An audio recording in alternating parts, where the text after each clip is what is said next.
Homemade Bounty Bars recipe. Ingredients you'll need. Here's the short and sweet list of what you'll need to make your Bounty Bars. 3 cups shredded coconut sweetened. 2/3 cup sweetened condensed milk.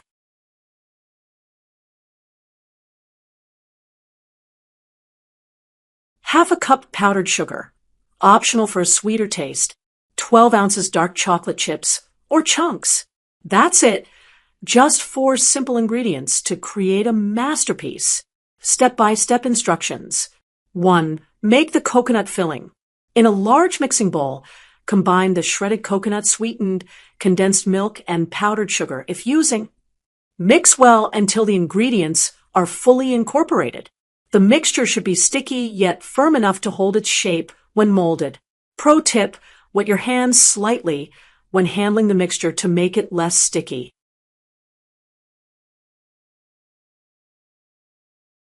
2. Shape and chill the bars.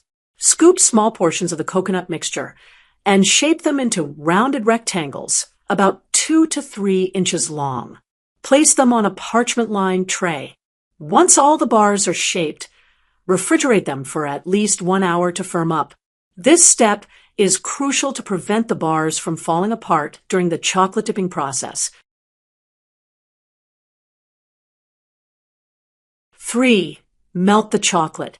Melt the dark chocolate chips according to the package instructions.